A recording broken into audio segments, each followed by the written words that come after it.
حضرت عمر کا زمانہ ہے، مسجد میں عورتیں بھی نماز پڑھنے آتی ہیں اور مرد بھی نماز پڑھنے آتے ہیں۔ ایک خوبصورت عورت کا راستہ ایک نوجوان لڑکا روکتا ہے۔ ایک دن اس نے دیکھا، ایک دن رک کے کہا تجھے مسئلہ کیا ہے؟ اس نے کہا کہ میں تیرا چاہنے والا ہوں۔ اس نے کہا کہ میری چاہت ڈیمانڈ جو کروں گی پوری کر دو گے؟ اس نے کہا آسمان سے تارے بھی توڑ لو۔ اس نے کہا بس میری یہ خواہش ہے 40 دن حضرت عمر کے پیچھے نمازیں پڑھ لو، اس کے بعد 40ویں دن کی آخری نماز کے بعد یہاں میں منتظر ہوں گی تیری اور تیرا انتظار کروں۔ 40 دن نمازیں چلتی رہی۔ پھر عمر کا لہجہ اور من کے روگ نہ دھلے اور من میں نور نہ اترے۔ 40ویں دن کی آخری نماز کے بعد وہ گردن جھکا کے جا رہا تھا، لڑکی اسبِ وعدہ کھڑی تھی۔ کہا گزر رہے ہو؟ میں اسبِ وعدہ کھڑی ہوں۔ کہا کھڑی رہو۔ عمر نے دل کا تعلق رب سے جوڑ دیا ہے۔ آؤ اس قرآن سے تعلق جوڑو، یہ دلوں کے زنگ اتارتا ہے، روحوں کو نور دیتا ہے۔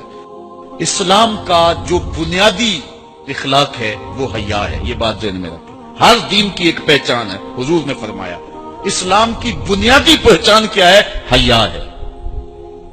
جب ہم نے اسلام کے دامن کو چھوڑ دیا ہے، یہ رسم حنا کے نام سے بدتمیزی یہ کس معاشرے سے ہم نے لی ہے؟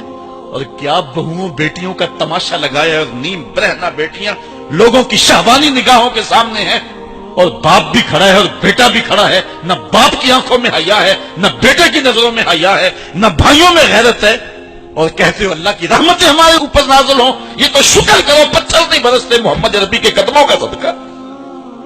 اگر ان کی رحمت نہ ہو درمیان میں ابھی آگ لگ جائے دونوں جہاں میں۔ یہ تو ان کی رحمت ہے کہ پتھر نہیں برستے۔ پچھلی قوموں نے ایک ایک جرم کیا، کسی کے اوپر پتھر برسے، کسی کے اوپر خون برسا، کسی کے اوپر ایسا زلزلہ آیا کہ نیچے والی جگہ اوپر اور اوپر والی بستیاں نیچے، لیکن اس امت پر ایسا نہیں ہوگا۔ اور اللہ نے فرمایا ما کان اللہ لیعذبہم وانت فیہم، محبوب تیری وجہ سے میں عذاب نہیں اتارا ورنہ پیس کے رکھ۔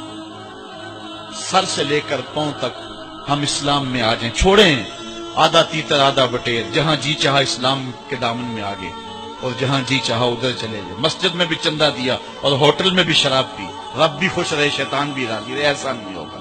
رب کہتے نہیں کہ میرے ہو تو پھر میرے ہی ہو۔ کوئی بھی غیرت مند محبوب نہیں جو ہے تسلیم کرتا کہ میرا محب کسی اور کی طرف نظر اٹھا کے بھی دیکھے، تو رب سب سے بڑا غیرت مند ہے، وہ نہیں چاہتا میرا ہو اور کسی اور کی طرف دیکھے۔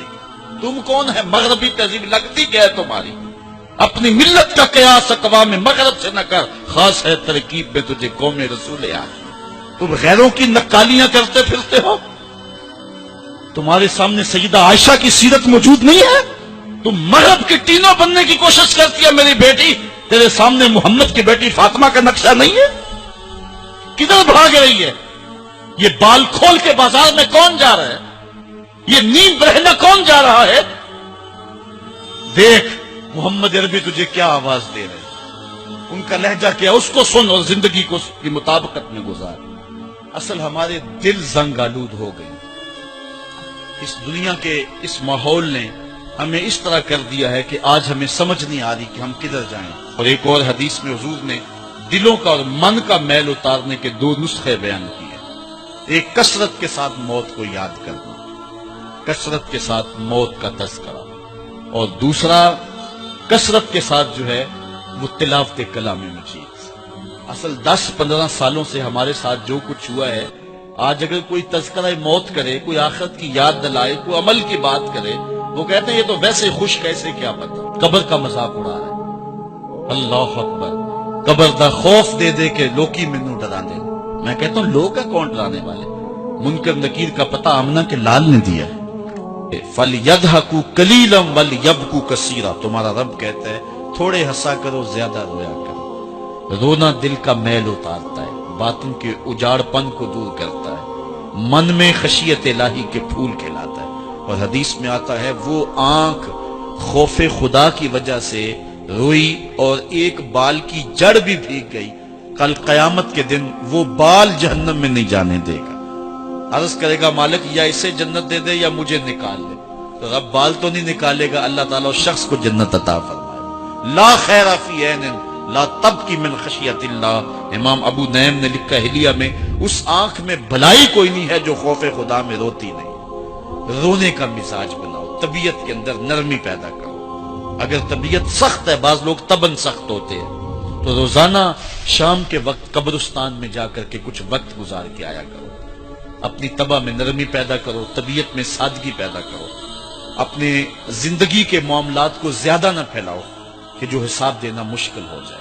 مجھے اپنے والد گرامی کی ایک بات یاد آئی، آپ فرمایا کرتے تھے جس شخص سے پیار ہو جائے نا، اس کی آخرت کے لیے سوچا کرو کہ اس کی آخرت ٹھیک ہو جائے، اس کے لیے محنت کرو، کوشش کرو، جو تم کر سکتے ہو کہ اس کی آخرت ٹھیک ہو جائے۔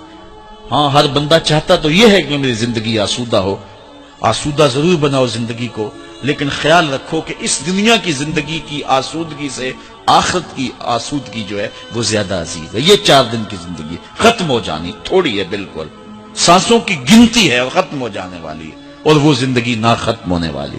اس لیے خندق کھودتے صحابہ پر جب حضور کو پیار آیا تو دعا کیا دی، اے اللہ میرے انصار کو بھی بخش دے، میرے مہاجروں کو بھی بخش دے، کیونکہ زندگی تو آخرت کی زندگی ہے، ان کی آخرت کی زندگی کے لیے خاص طور پہ دعا مانگی۔ اس لیے اپنی آخرت کی زندگی کے بارے ترجیحاً ہم سوچیں اور اپنی زندگی کو بہتری کی طرف لے جائیں۔ 5 گانہ نماز شعار زندگی بنا لے۔ زندگی جاتی ہے تو جائے، لیکن نماز نہ جانے پائے۔